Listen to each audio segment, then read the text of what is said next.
Hey everyone, welcome back to another episode of Yu-Gi-Oh! Power of Chaos, Joey the Passion.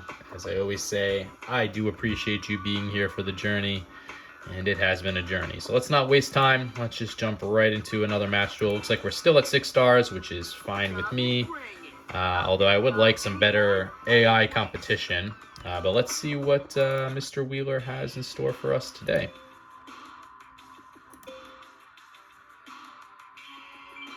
All right, we will be going second.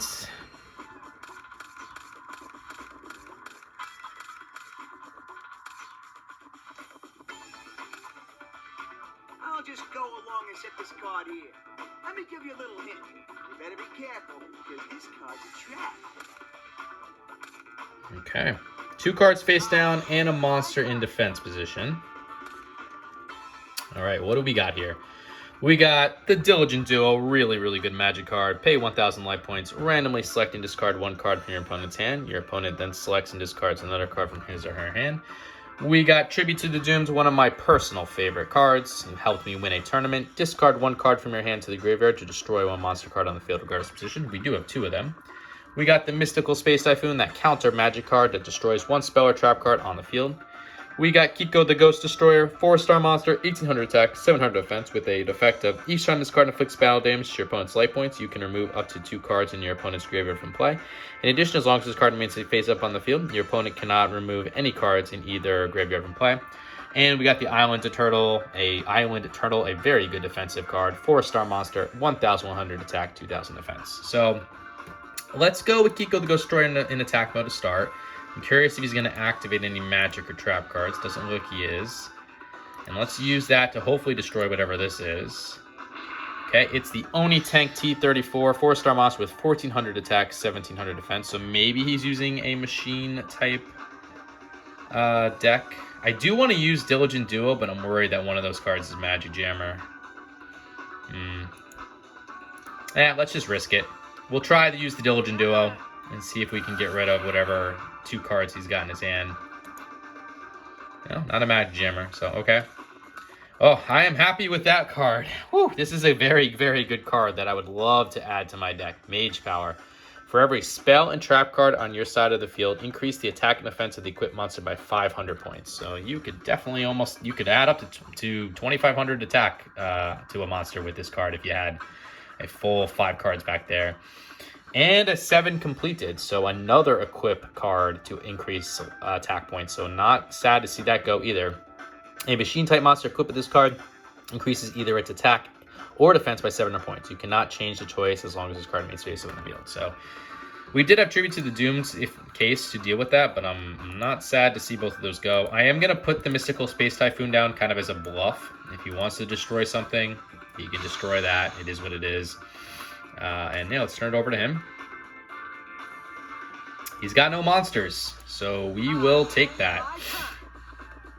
Or he has no monsters, at least, that are not tribute. So we did draw Gamma the Magnet Warrior, 4-star monster, 1500 attack, 1800 defense. We will throw that into attack mode, as it is our next highest attacking monster. And we'll use Kiko to just attack him directly. That will allow us to get rid of that Oni tank and put it into the remove from play position. So we'll do just that and get rid of that Oni Tank T34. And now Gamma to attack him directly. Hey, I hope that on this next turn he draws another trap or magic card, or even if he draws a monster, though, we could have Tribute to the Doom, so I guess it doesn't really matter. But he didn't. I don't know what he's got in his hand. He's probably got some tribute monsters, but this is looking pretty dang good for us. We drew Zombra the Dark, 4-star monster with 2100 attack, 500 defense. As I always say, if you have a non-tributed monster with over 1900 attack in this format, it comes with a negative effect. This would be one of them. This card cannot attack a player directly. Each time this card destroys a monster in battle, decrease the attack of this card by 200 points. So there's no point in summoning Zombra because he has no monsters. So we'll take the Island Turtle instead in attack mode. And we will use all 3 of our monsters, Kiko, Gamma, and the Island Turtle, to attack him directly. Not do shit, but you ain't gonna beat me with those lame attacks.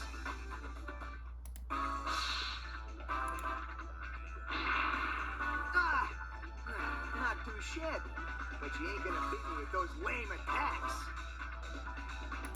And it's too bad Island Turtle didn't have 300 more attack points. We could have definitely won the duel right then and there, with our only blemish to life points being because we used Diligent Duo, but hey, it is what it is. He's got 1 turn to figure this out. I feel like we're in a commanding position. Even if he gets a good, strong monster on the field, we got Tribute to the Dune, so let's see what we got here. Alright, he's got his own Tribute to the Dune. Nope, don't care about it. Thanks for getting rid of my Island Turtle. It is what it is. And yeah, we're gonna win. So I just want to see what he got rid of. Fairy Meteor Crush, another equipped card. When your monster equipped with this card attacks with an attack that is higher than the defense of your opponent's defense position monster, inflict the difference as battle damage to your opponent's life points. Alright, so that's an okay card. We drew Graceful Dice, but I don't feel like we need to go over it because we're going to win. So we won't even look at the card. We'll just take the win here. So very commanding win in game 1. Let's see if we can keep it up and get that commanding win in game 2 and hopefully win some powerful cards to add to our deck.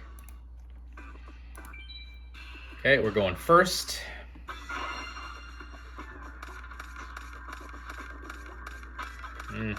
Not the best hand, but it is what it is. All right, we got the Dark Zebra, 4-star monster, 1800 attack, 400 defense. If this card is the only card you control during your standby phase, it is automatically placed in the defense position. You cannot change the position of this card during the same turn. We got the Harpy's Feather Duster, destroys all your opponent's spell or trap cards on the field. We got the Ryokuru, really good spell card. During your turn, you can reduce the attack of one monster by half and add that amount to the attack of another monster on the field. We got the Time Seal. Your opponent skips the draw phase of his or her next turn. That's a trap card. We got the Headless Knight, 4-star monster, 1450 attack, 1700 defense. And we got the Magic Jammer, which is a counter trap card. Discard 1 card from your hand to the graveyard to negate the activation of a spell card and destroy it. I'll throw the Magic Jammer down now kind of as a bluff. Hopefully he destroys it. Magic Jammer's effect is really good. It's just having to discard 1 card from your hand. The resources just not that good. And if I summon Dark Zebra, it's going to go right into defense position after the turn because it'd be the only monster in the field. So we'll go with the Headless Knight instead in defense position and see what he wants to do. 1700 defense is pretty good, so I'm not overly concerned right now with what he might do. All right, Diligent Duo. Unfortunately, we are going... I could use Magic Jammer. Nah, I'll just let him get rid of 2 cards. It is what it is. Ryokuru, that sucks. And we'll get rid of the Time Seal as well. All right, he summoned Gradius, 4-star monster with 1200 attack, 800 defense. So he'll definitely take a hit there. So this is definitely some machine deck. He is playing a card face down. Alright, we drew Witch of the Black Forest, 4-star monster with 1100 attack, 1200 defense.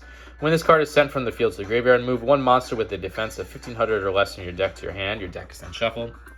Now let's summon the Dark Zebra, because we have the Headless Knight on the field, so it won't go into defense position. We'll change the Headless Knight to attack position to use it to attack the Gradius. Alright, he is playing whatever this is. Alright, Magical Cylinders, card we have. Negate the attack of one of your opponent's monsters and inflict direct damage equal to the attack and monster's attack to your opponent's life points. So we do lose 1450 life points, but that's fine. As long as we get rid of Gradius and you can't use it as a tribute.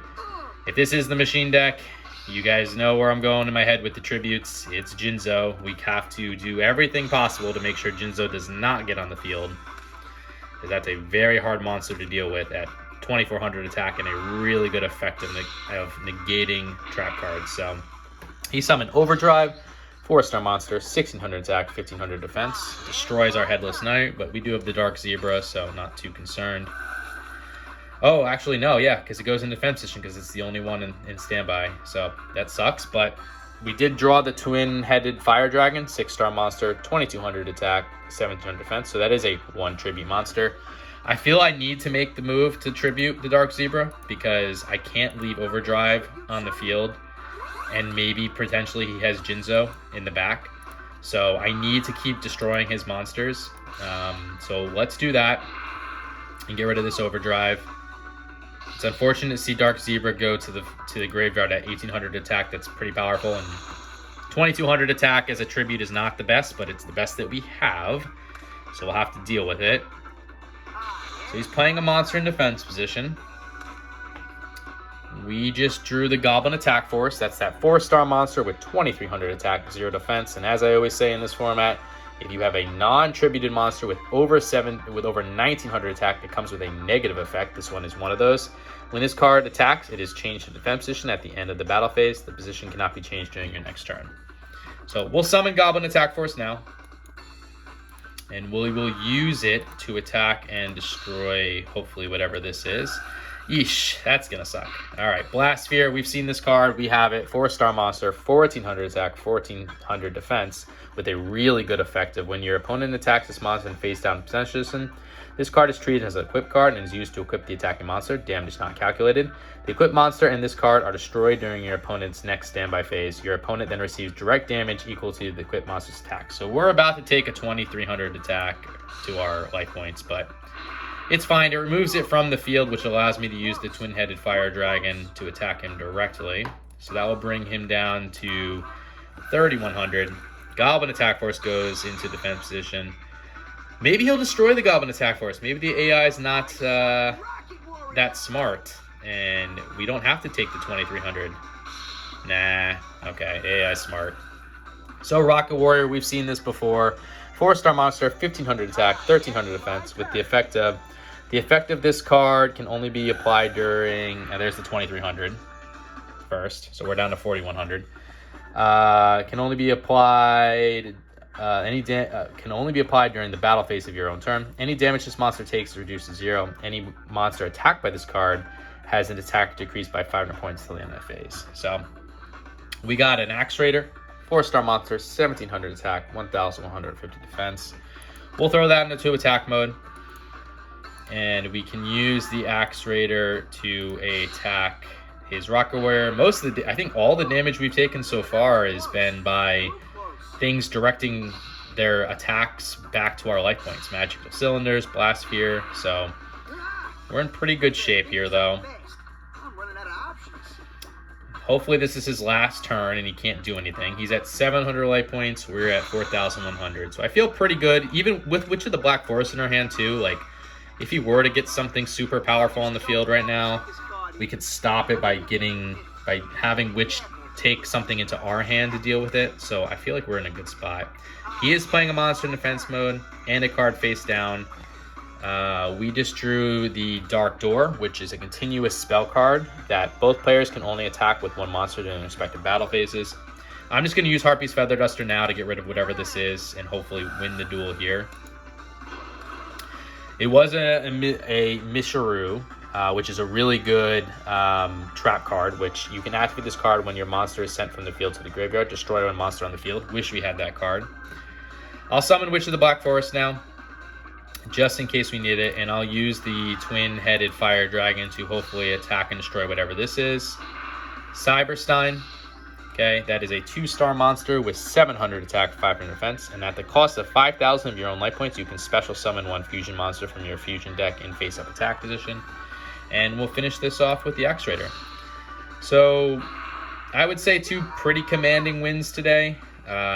Again, the life point damage that we took in this duel was really not from anything special he did, just some cards that unfortunately we couldn't break through. But yeah, I'm hoping for some big wins here. Hopefully we get something good.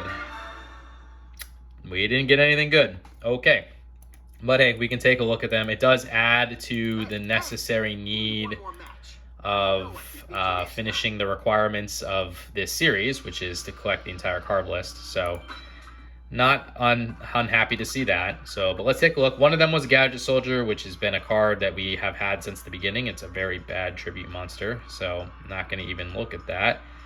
And the other cards that we won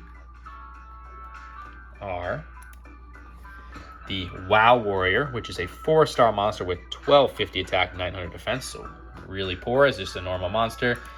And Yami, which is a field spell card, which increases the attack and defense of all fiend and spell type monsters by 200 points, and also decreases the attack and defense of all fairy monsters by 200 points. So, of all the original spell field cards, this is the best, but 200 points is just not good. So, nothing we'll be adding to our deck, but like I said, it does help complete the card list, which we are sitting at 80 cards out of 350 for 22.8%. Again, guys, I appreciate you being here for the journey. If you would consider liking, commenting, or subscribing to the channel, just so I know that you guys are enjoying this content. You don't have to, but I would appreciate it. And until the next episode, later.